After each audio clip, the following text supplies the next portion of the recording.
శ్రీ గురుభ్యో నమః. ఓం నమో భగవతే వాసుదేవాయ.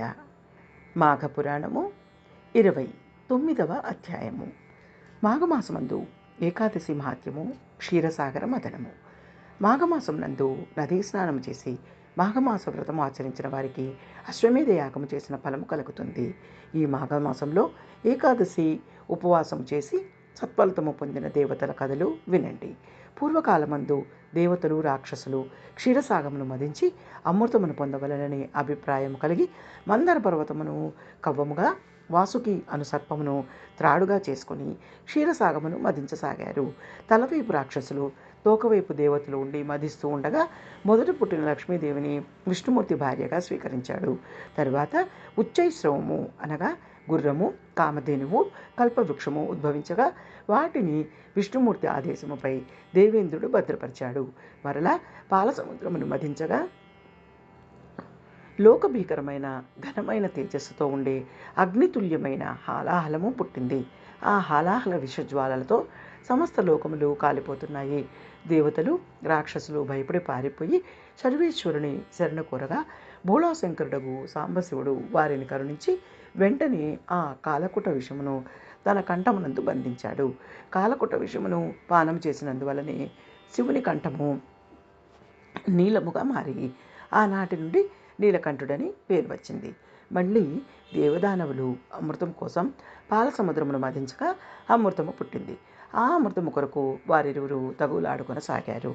శ్రీ మహావిష్ణువు మాయామోహిని అవతారం ధరించి వారి తగువును పరిష్కరించాలి అనుకున్నాడు.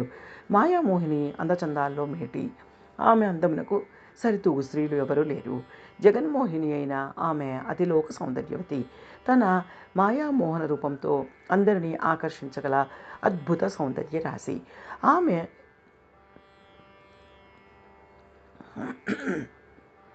వారిరువురి మధ్యకు వచ్చి అమృతమును ఇరువురికి సమానముగా పంచెను.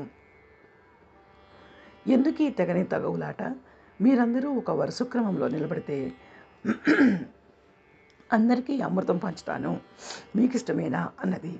దేవదానవులు అంగీకరించారు.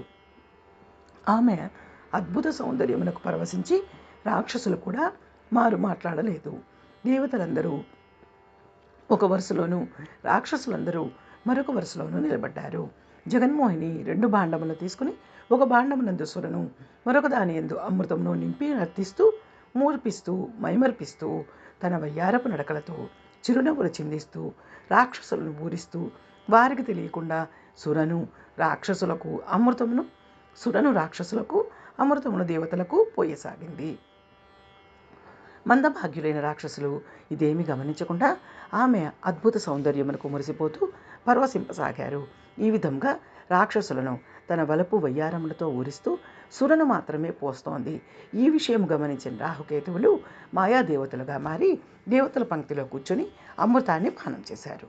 రాహుకేతువులు చేసిన ఆగడాన్ని కనిపెట్టిన జగన్మోహిని రూపంలో ఉన్న శ్రీ మహావిష్ణువు కోపించి తన చక్రాయుధంతో వారి తలను నరికివేశాడు. మిగిలిన అమృతము దేవేంద్రుడికి ఇచ్చాడు. త్రిమూర్తులు అదృశ్యమయ్యారు. దేవేంద్రుడు అమృత భాండమును భద్రపరుస్తూ ఉండగా 2 చుక్కలు విధివశాత్తు నేలరాలాయి. అవి పడిన చోట 2 దివ్యమైన మొక్కలు పెరిగాయి. అవే పారిజాత, తులసి మొక్కలు. సత్రాజిత్తు అనే మహారాజు వాటికి నీరు పోసి పెంచసాగాడు. కొంతకాలమునకు పారిజాత వృక్షము పుష్పించి అద్భుతమైన సువాసనలో వెదజల్లసాగింది. ఒకనాడు దేవేంద్రుడు అటువైపు వెళుతూ పారిజాత పుష్పవాసనకు పరవశించి ఒక పువ్వును కోసుకుని తన భార్య అయిన శచీదేవికి ఇచ్చాడు. మిగిలిన దేవతలు కోరగా మళ్ళీ వచ్చి రహస్యంగా పువ్వులను కోయాలని తోటలో ప్రవేశించాడు. అప్పటికే తన తోటలోని పువ్వులను ఎవరూ అపహరిస్తున్నారని అనుమానం వచ్చిన సత్రాజిత్తు శ్రీ మహావిష్ణువుకు పూజ చేసి మంత్రించిన అక్షతలను పువ్వులపైన వనమంతా చల్లాడు. దేవేంద్రుడు పారిజాత పువ్వును తుంచబోతుండగా అక్షతల ప్రభావం వలనో విష్ణు మహిమ వలనో మూర్ఛపోయాడు. ఈ వార్త తెలిసిన దేవతలందరూ నారదుడిని బతిమలాడగా నారదుడు కృష్ణుని వద్దకు పోయి విషయం వివరించాడు. కృష్ణుడు తన మామగారైన సత్రాజిత్తు వద్దకు బయలుదేరాడు. అమోఘమైన శక్తి గల సత్రాజిత్తు మిక్కిలి భగవద్భక్తి పరాయణుడు. భగవంతుడైన శ్రీకృష్ణుడు అతనికి శ్రీ మహావిష్ణువు రూపమున కనిపించాడు. సత్రాజిత్తుకు చెప్పిన అమృతతుల్యము పారిజాత వృక్షమును దాని అర్హుడైన దేవేంద్రునికి ఇప్పించి తులసిని తన సన్నిధిలో ఉండమని చెప్పాడు. ఆనాటి నుంచి తులసి శ్రీ మహావిష్ణువు సాన్నిధ్యంలో ఆయనతో సమానముగా పూజలు అందుకుంటున్నది. అందుకే తులసిని పూజించిన సకల సౌభాగ్యములు సిద్ధిస్తాయి. ఫలశ్రుతి.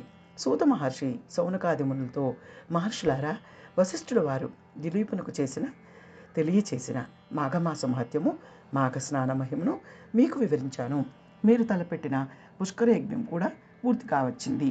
అందరూ మాఘమాస వ్రతమును, నదీ స్నానమును నియమనిష్టలతో చేసి ఆ శ్రీహరి కృప పొందగలరని దీవించాడు. మాఘమాసంలో సూర్యుడు మకర రాశి ఎందుండగా సూర్యోదయం అయిన తర్వాత నదిలో స్నానం చేయాలి. ఆదిత్యుని పూజించి విష్ణువాలయం దర్శించి శ్రీమన్నారాయణకు పూజలు చేయాలి. మాఘమాసం 30 రోజులు క్రమం తప్పక మిక్కిలి భక్తి శ్రద్ధలతోనూ ఏకాగ్రతతోనూ చిత్తశుద్ధితోనూ శ్రీ మహావిష్ణువును మనసారా పూజించిన సకలైశ్వర్య ప్రాప్తి, పుత్రపౌత్రాభివృద్ధిరస్తు, వైకుంఠ ప్రాప్తి పొందుతారు. సర్వే జనా సుఖినో భవంతు. లోకా సమస్తా సుఖినో భవంతు. ఓం నమో భగవతే వాసుదేవాయ. మాఘ పురాణం సమాప్తము.